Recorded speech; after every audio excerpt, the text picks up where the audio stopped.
Contagi in calo del 30% negli ultimi 7 giorni e 239 casi per 100.000 abitanti. Il Friuli Venezia Giulia scende sotto la soglia dei 250 casi, punta all'arancione dalla prossima settimana. Cividale esempio di perfetta organizzazione, così il presidente dell'Istituto Superiore di Sanità Brusaferro stamattina al centro vaccinale della città ducale. Importante avere più sieri di tecnologie diverse. 90.000 bambini rientreranno domani nelle scuole della regione, dagli asili nido fino alla prima media, soddisfazione dei dirigenti, il pensiero a chi a scuola ancora non torna. Carabinieri del NAS a caccia del Covid sui mezzi pubblici di tutta Italia, con tamponi su superfici di bus, treni e stazioni. In Friuli Venezia Giulia scattate 4 sanzioni per la mancanza di gel igienizzante. I Papu tornano alle origini, il duo comico sarà protagonista della trasmissione Chi non fa non falla, dal lunedì al venerdì alle 20:45 a partire da questa sera.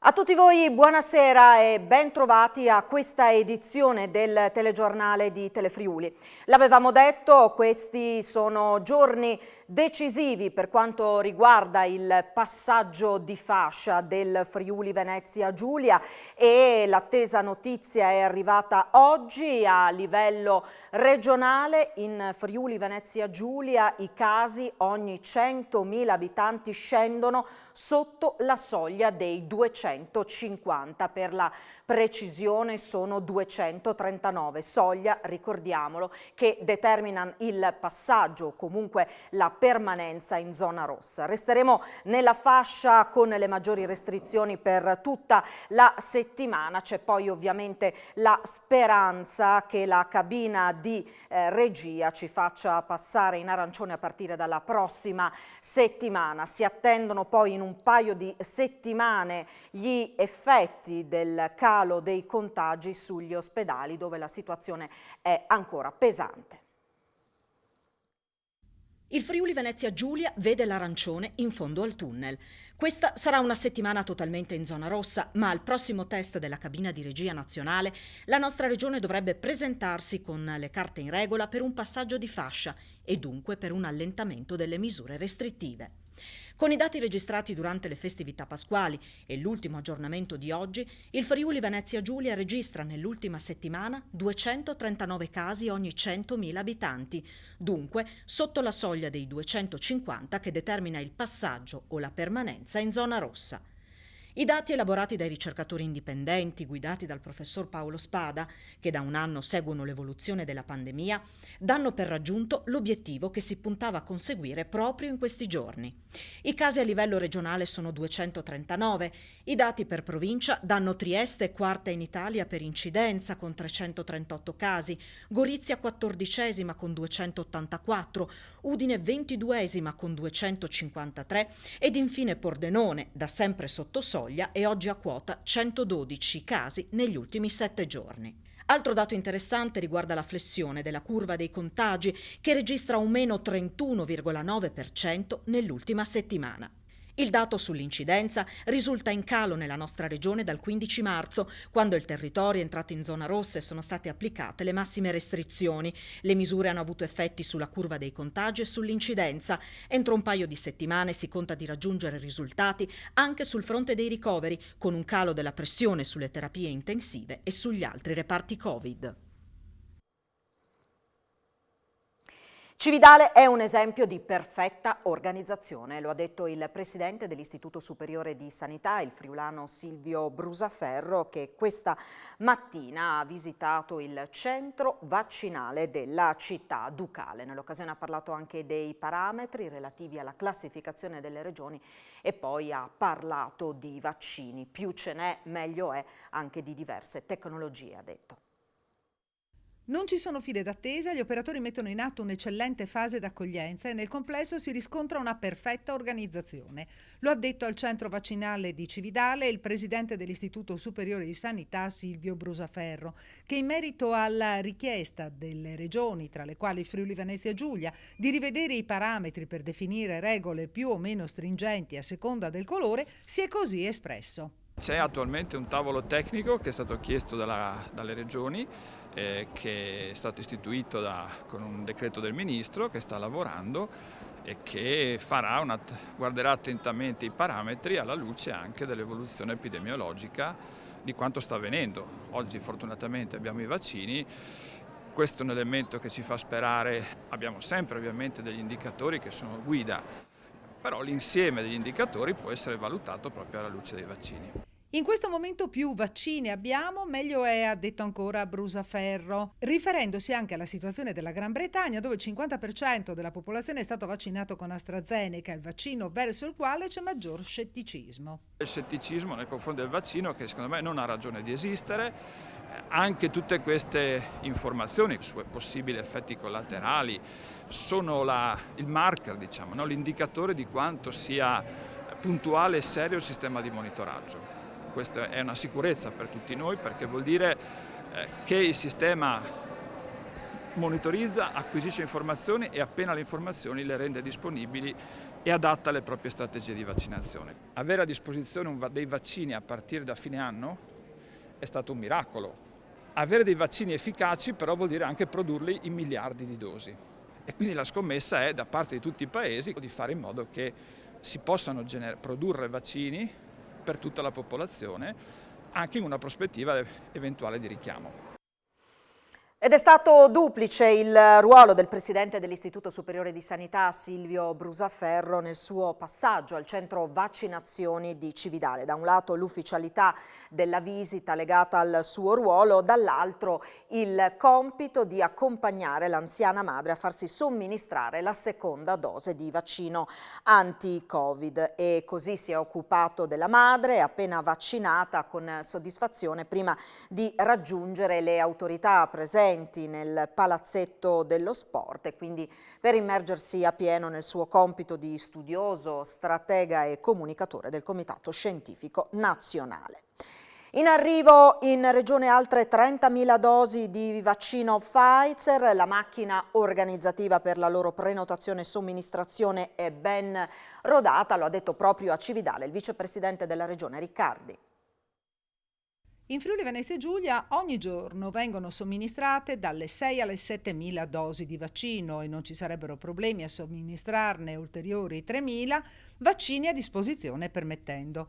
Lo ha detto il vicegovernatore della regione Riccardo Riccardi al Palazzetto dello Sport di Cividale, divenuto un esempio dal punto di vista organizzativo e che potrebbe essere ulteriormente replicato a Latisana. Il modello che è proprio partito da Cividale sta segnando l'esperienza in tutto il territorio regionale. Noi contiamo di proseguire, di accelerare e di sperare di guardare, insomma, la luce in fondo a questo tunnel. Stiamo mettendo in atto, ha spiegato Riccardi, una gestione oculata della campagna di vaccinazione, equilibrando il rapporto tra numero di dosi disponibili e dosi da somministrare, come faremo nei prossimi giorni in attesa della consegna di circa 30.000 dosi di vaccino Pfizer. Bisognerà aspettare, ha detto ancora Riccardi, che passi l'emergenza per una revisione complessiva della sanità regionale e perché abbiano risposte certe anche operatori sanitari preoccupati per l'andamento di altre patologie non legate al Covid. Noi dobbiamo riuscire a capire in questi 15-20 giorni se la pressione ospedaliera cala. Calando la pressione ospedaliera è evidente che bisogna mettere la testa con grande attenzione a tutte le procedure legate al post-Covid, più tutto il resto dell'altra attività che ha dovuto rallentare e a volte fermarsi. La grande sfida sulla quale bisognerà presto cominciare a metterci la testa, naturalmente dopo che siamo usciti da questo tipo di emergenza, perché in questo momento siamo concentrati tutti qua. E a proposito di Cividale, il vice sindaco Roberto Novelli ha ricordato che la scorsa settimana sono state somministrate 8.000 dosi di vaccino. Cividale è stato lo starter, il punto di partenza per quelle che sono state definite le vaccinazioni di massa. Ma questo è possibile perché la regione, il distretto, l'azienda sanitaria, i volontari, la protezione civile, la Croce Rossa, il comune si sono uniti in uno sforzo che prevedeva e prevede uno spazio per ognuno di questi soggetti per riuscire a mettere in piedi qualcosa di importante. In questo periodo dove stiamo vaccinando a Cividale sono state fatte oltre 8.000 inoculazioni, persone over 80, persone oggi pomeriggio fragili, persone dai 75-79 anni. Diciamo che può essere un esempio che poi è riprodotto anche in altre cittadine della regione, però noi come amministrazione di Cividale siamo orgogliosi, abbiamo messo a disposizione quello che potevamo e dovevamo, abbiamo fatto tutti gli sforzi possibili per far sì che questo sia un contenitore funzionale per questo tipo di attività. Vediamo allora il bollettino aggiornato. In calo le percentuali di positività ai tamponi Covid. Oggi in Friuli Venezia Giulia su 1275 test di tipo molecolare sono stati rilevati 51 contagi con una percentuale del 4%. Su 518 test rapidi antigenici sono stati rilevati 12 casi, il 2,32%. I decessi sono 14, ai quali si aggiungono 2 morti pregresse. Scendono a 81 i ricoveri nelle terapie intensive, mentre quelli in altri reparti sono 604. Scende il numero di persone in isolamento, 12.637. E si schiarisce anche la mappa dei contagi del Friuli Venezia Giulia. La cartina della Protezione Civile è stata nuovamente aggiornata. Ad oggi presenta 10 comuni Covid-free. A 0 contagi si trovano Erto e Casso, Cimolais, Sauris, Tramonti di Sopra, Frisanco, Andreis, Barcis, Drenchia, Grimacco e Precenicco. Preone invece risulta il comune con l'incidenza peggiore per numero di infezioni ogni 1000 abitanti, con un dato di 30,1. Solamente altri 4 i territori che appaiono in blu scuro per l'indice di prevalenza sono Ravascletto, Paluzza, Clauzetto, Nimis e Vitodasio. Appare a macchia di leopardo infine la cartina che indica le zone della regione che presentano un alto numero di decessi registrati da inizio pandemia. In questo caso, oltre ai capoluoghi, vengono evidenziati altri 25 comuni. Tra i territori con i dati peggiori si registra quello di Cividale. La città ducale con 98 decessi è al terzo posto in regione per il maggior numero di vittime, a pari merito con il capoluogo della destra, Tagliamento. Come si diceva, è ancora alta la pressione sulle terapie intensive degli ospedali della regione, nonostante a Pasqua e Pasquetta sia diminuito l'accesso ai pronto soccorso. Sono stati rioccupati i posti letto Covid che si erano liberati nell'ultima settimana. Vediamo. Direttore, qual è la situazione attualmente al Santa Maria della Misericordia di Udine e in tutto l'ambito dell'azienda sanitaria universitaria del Friuli Centrale? Diciamo allora, il fine settimana di Pasqua, per fortuna, abbiamo avuto un minore afflusso sui pronti soccorsi, anche se la pressione sulle intensive è sempre stata alta. Cioè, ci sono state una serie di ricoveri che purtroppo hanno occupato quei posti che eravamo riusciti a liberare. Invece i posti di malattie infettive, rispetto alla puntata massima dove eravamo arrivati ai 460, siamo tornati intorno ai 400 posti, per cui qualche piccolo segnale probabilmente di effetti del periodo in zona rossa li stiamo vedendo. La preoccupazione a questo punto è nelle prossime settimane, la prossima settimana e quella dopo, gli eventuali effetti del periodo del ponte di Pasqua, più che altro se effettivamente la popolazione ha tenuto un comportamento virtuoso, al di là di poter cominciare a avere, specialmente nella popolazione anziana, spero, i primi effetti delle vaccinazioni. Carabinieri del NAS a caccia di Covid su treni e autobus di tutta Italia. Per quanto riguarda il nostro territorio sono state elevate 4 sanzioni per la mancanza di gel igienizzante. Sotto la lente, anche in Friuli Venezia Giulia, il trasporto pubblico per quanto riguarda la tutela dei viaggiatori rispetto alla possibile contrazione del virus Covid-19. In questi ultimi giorni i militari del Nucleo Antisofisticazione e Salute di Udine, su direttiva del Ministero, hanno eseguito una serie di controlli in tutti i territori delle 4 ex province. 28 complessivamente gli accessi eseguiti, monitorati 92 autobus, 62 dei quali nella ex provincia di Udine, ispezionate 18 tra depositi, biglietteria e sale d'attesa. Sono state elevate 4 sanzioni amministrative per mancanza di gel a disposizione dei passeggeri. Una riguarda il territorio di Trieste e le altre 3 la ex provincia di Udine. La maggior parte dei controlli ha messo in evidenza come in quasi tutti gli autobus e gli spazi di attesa le norme siano state rispettate. Su tutto il territorio nazionale sono stati controllati 693 veicoli adibiti a trasporto pubblico, 65 in tutto le irregolarità evidenziate. L'attività di verifica è stata supportata anche dall'esecuzione di 756 tamponi di superficie su mezzi di trasporto e stazione, che in 34 casi hanno dato esiti di positività con presenza di materiale genetico riconducibile al virus. Questo particolare aspetto non è stato rilevato in Friuli Venezia Giulia. Fatale per un uomo di 62 anni di Travesio, Valerio Pinzana, l'ingestione di una pianta velenosa che aveva raccolto pensando si trattasse di un vegetale commestibile.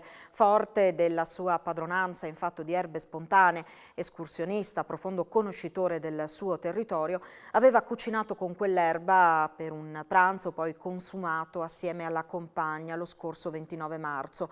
Poi i primi sintomi per entrambi, scambiato inizialmente per un altro tipo di patologia, anche perché la donna si trovava in isolamento per aver contratto il Covid. L'uomo è stato ricoverato prima all'ospedale di Spilimbergo, dove si è aggravato per poi perdere la vita questa mattina al reparto di terapia intensiva dell'ospedale di Pordenone. Tecnico della SNAM Rete Gas, Pinzana lascia il padre, 2 fratelli e un figlio. La compagna è riuscita a salvarsi. Ed ora ci occupiamo del mondo della scuola. Circa 90.000 bambini rientreranno domani in classe, torneranno dalle loro educatrici a partire dagli asili nido per arrivare fino alla prima media. C'è soddisfazione da parte di Paolo Denardo, dirigente scolastico del terzo comprensivo di Udine, che auspica responsabilità da parte delle famiglie proprio perché i bambini possano rimanere in classe fino alla fine dell'anno. Per i più piccoli è sempre difficile seguire le lezioni a distanza e continuare il percorso di apprendimento a distanza. C'è un po' di preoccupazione perché chiaramente questo rientro a scuola è un rientro comunque in una situazione difficile dal punto di vista dei contagi. Siamo ancora in zona rossa e quindi questo richiede di più di responsabilità a tutti quanti, in particolare alle famiglie. È necessario fare attenzione a eventuali sintomi che dovessero insorgere, per cui ci vuole questo di più di responsabilità. Naturalmente rimane un po' di dispiacere per le classi seconda e terza della scuola secondaria di primo grado, che invece dovranno continuare a distanza in un periodo tra l'altro in cui per le classi terze insomma, c'è anche la preparazione all'esame di Stato. Ad ora ci attendiamo le aperture anche da parte appunto delle classi seconda e terza media e delle superiori. È troppo presto per aprire anche quelle classi in presenza o no, secondo lei? Se penso alla secondaria di secondo grado, penso a dei ragazzi che sono in un periodo della loro vita in cui hanno assolutamente bisogno di socialità, ma sono costretti a non viverla da diversi mesi e quindi sarebbe importante che ci sia anche la possibilità di una diminuzione dei contagi e di una ripresa delle attività in presenza.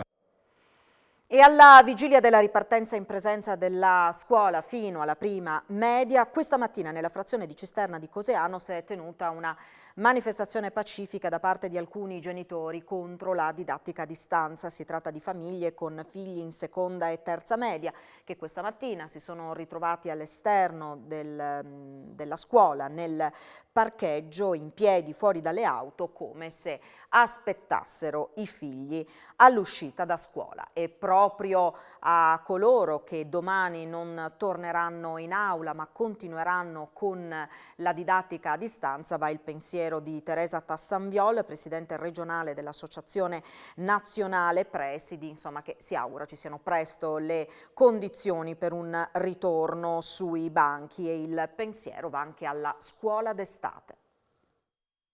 Il calo di contagi e l'altissimo grado di vaccinazione tra gli operatori della scuola potrebbero garantire nel prossimo futuro la didattica in presenza anche per i ragazzi di seconda e terza media e delle superiori. È l'auspicio del presidente regionale dell'Associazione Nazionale Presidi, Teresa Tassanviol. Se la nostra regione, il Friuli Venezia Giulia, riuscirà ad entrare nella cosiddetta zona arancione, è possibile che anche gli altri ragazzi tornino finalmente in classe. Per quel che riguarda i protocolli di sicurezza nelle scuole di ogni ordine e grado, lì non ci sono problemi. Una nota positiva anche il fatto che la quasi totalità del personale scolastico ha aderito alla campagna di vaccinazione, una percentuale altissima che supera il 99%. Un ritorno in classe importante per chi tra un paio di mesi sarà alle prese con l'esame di terza media e di maturità. Contiamo che gli esami possano essere fatti come prevedono le ordinanze del Ministro in presenza. Mancano alcune settimane, insomma un paio di mesi per quella data. Per l'epoca una gran parte del personale scolastico potrebbe aver già effettuato anche la seconda dose. La didattica a distanza garantisce l'apprendimento dei contenuti, ma non quello che si matura con il lavoro svolto assieme ai professori e ai compagni. Un aiuto potrà venire dalla scuola in estate che il governo sta valutando. Ci sono anche questi progetti che riguardano le scuole anche d'estate, su cui il Ministero si sta impegnando in questo momento. Vediamo quali saranno le proposte e come le scuole eventualmente potranno aderire. Truffe nelle vendite di auto, 2 arresti nel Friuli occidentale. Ci sono anche 2 residenti in Friuli occidentale, un 45enne italiano di Pordenone e un 25enne rumeno di Porcia, tra le persone arrestate dalla polizia stradale nell'ambito dell'operazione Viral Cars, durante la quale è stata sgominata una banda dedita alle truffe nella compravendita di autovetture e nella quale i 2 arrestati nel pordenonese avevano un ruolo attivo e di primo ordine. L'operazione ha portato nel complesso all'arresto di 11 persone residenti per lo più nel Veneto, una delle quali è finita ai domiciliari, a 18 denunce, a 2 interdizioni all'attività di impresa e al sequestro di 13 conti correnti e beni per oltre 700.000 euro. Tutto è cominciato con un tentativo anomalo di immatricolazione di 2 auto alla motorizzazione di Rovigo. La polizia stradale rodigina ha così controllato una concessionaria auto di Occhiobello, che nei giorni immediatamente successivi ha chiuso svuotando i locali e, in collaborazione con la stradale di Vicenza, ha accertato l'esistenza della banda, specializzata nel vendere a più persone vetture di particolare valore economico a prezzi molto vantaggiosi, presentandole come veicoli di importazione estera senza poi consegnarli agli acquirenti. In realtà i veicoli fittiziamente messi in vendita su siti internet erano già immatricolati in Italia e a loro erano state tolte le targhe e cancellati i numeri di telaio. Inoltre la banda rivendeva all'estero auto acquisite da società di noleggio o in leasing, danneggiando così le ditte del settore. Decine le vittime dei raggiri nel nord e nel centro Italia, in particolare in Veneto, Lombardia ed Emilia Romagna, con danni economici stimati in oltre 600.000 euro. Neve, forti raffiche di vento in Slovenia a ridosso del confine hanno portato alla chiusura questa mattina alle 9:45 dei valichi di Fernetti e Rabuiese, con i mezzi pesanti in uscita dal Friuli Venezia Giulia deviati lungo la 23. La circolazione è stata ripristinata nel pomeriggio. A causa del maltempo, con forti raffiche di vento e nevicate nel territorio della Slovenia, a ridosso del confine con il Friuli Venezia Giulia, il centro operativo autostradale di Udine ha bloccato questa mattina intorno alle 9:45 il traffico pesante, ovvero quello dei mezzi con stazza superiore a 75 quintali in direzione Trieste. Le autorità slovene infatti per prudenza hanno chiuso prima il valico di Fernetti e quindi quello di Rabuiese. Tutti i camion in uscita dal territorio di Stato sono transitati quindi lungo l'autostrada A23. Le condizioni meteo al valico di Coccao infatti erano buone. La bufera di neve sull'altopiano carsico ha richiesto l'attivazione del piano neve da parte della prefettura di Trieste, con macchine per lo spargimento del sale tutte al lavoro. Chiuso anche il valico di Sant'Andrea Gorizia fino al primo pomeriggio, quando il miglioramento delle condizioni meteo ha consentito di ripristinare la viabilità. Si sono formate nuovamente lunghe code di pesanti a Fernetti per il meticoloso controllo dei documenti da parte delle autorità di polizia della Slovenia, in lockdown fino al 12 aprile prossimo. Maltempo, allagamento nel quartiere fieristico di Gorizia a causa del forte vento, si è registrata una perdita dal tetto del padiglione B del quartiere fieristico. L'inconveniente ha determinato un ritardo di circa un'ora nella somministrazione dei vaccini in programma per oggi, che poi sono riprese regolarmente. Il 2021 rappresenterà una pietra miliare per il Friuli Venezia Giulia in materia di ambiente, l'ha affermato l'assessore regionale alla difesa dell'ambiente, energia e sviluppo sostenibile Fabio Scoccimarro, presentando alla quarta commissione del Consiglio regionale i temi di sua competenza sul disegno di legge multisettoriale 130 che dopo il passaggio nelle commissioni approderà in aula a fine mese. Scoccimarro ha parlato anche della nuova legge sui carburanti, annunciando anche che sarà inclusa una modifica provvisoria che inserisce il parametro della distanza inferiore ai 10 km dai confini di Stato per entrare nell'attuale area 1, quella di massima contribuzione. Rientrano così in questa fascia Mariano del Friuli, Moraro, Farra di Sonzo e Gradisca di Sonzo nell'Isontino, oltre a Buttrio e Premariacco nella provincia di Udine.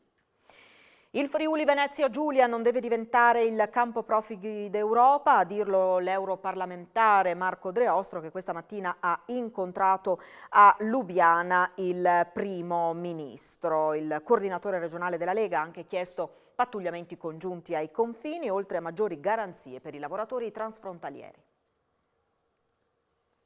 Con l'arrivo della bella stagione c'è il rischio di un aumento dei flussi di migranti sulla rotta balcanica.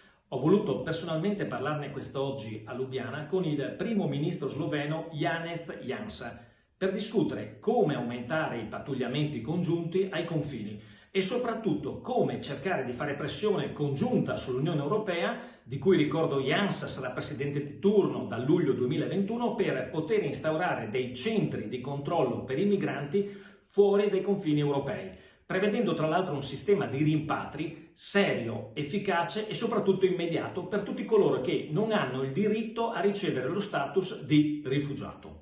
Il Friuli Venezia Giulia, ricordo, non deve diventare il campo profughi d'Europa.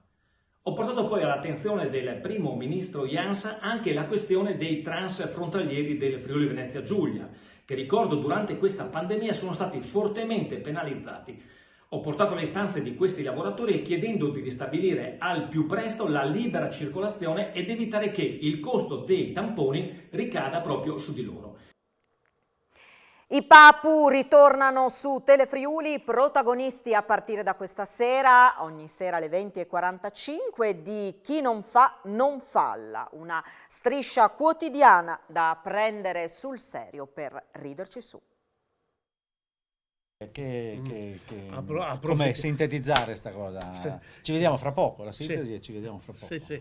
Approfitteremo di voi, del vostro tempo, sono 8 minuti al giorno, non sono tanti, quindi non vi sconvolgiamo la vita. Potete approfittare anche voi di noi, approfittiamoci a vicenda dal 6 aprile, sì, torniamo su Telefriuli, che è un po' un ritornare a casa. Un ritorno, sì, perché nel 97 quando abbiamo cominciato... Abbiamo visto ieri le immagini. Tra mille striscioline, torniamo bruciature, con un nuovo programma che è tutto pensato su alcuni argomenti, insomma, molto nostri, molto umani, della vita di tutti i giorni. Sul rischio, sul pericolo che corriamo normalmente vivendo. Ritorneremo all'attacco di Telefriuli e dei friulani con questo, ci auguriamo. Chi non fa non falla, perché questo è un momento divertente, allegro. Si lavora, e di questi tempi non è poca cosa. Noi abbiamo bussato alla porta giusta e Telefriuli ha risposto, ha aperto, ha detto: siete voi? Arrivederci, ha chiuso. Però con noi dentro, ha chiuso con noi dentro. Morale, vi aspettiamo. Da martedì 6, vi aspettiamo. Lunedì, venerdì, per 2 mesi e passa. Passa. Adesso basta, lasciateci lavorare. Sì, perché da un anno che non facciamo niente, quindi non siamo più abituati. Non siamo più abituati. Già avevamo un ritmo blando prima, adesso proprio no. A fra pochissimo. E allora questo sarà l'appuntamento dal lunedì al venerdì alle 20:45 con i Papu a partire appunto da questa sera. Un ultimissimo aggiornamento prima di chiudere: sono stati sentiti 2 testimoni, 2 mamme nell'ambito del processo Petrillo. Ricorderete la vicenda dei vaccini non somministrati ai bambini, è stata quella di oggi un'udienza un'intervista molto breve in cui le due testimoni, appunto due genitori, hanno detto che i loro bambini non avevano pianto durante appunto la vaccinazione o presunta tale, non avevano avuto nessun tipo di problematica che si riscontra tipicamente dopo l'inoculazione dei vaccini. Questo appunto un aggiornamento sul processo. Noi ci fermiamo qui, tra pochissimo le notizie sportive e a seguire come sempre l'appuntamento con le previsioni del tempo a cura di Antonino Renda. Arrivederci.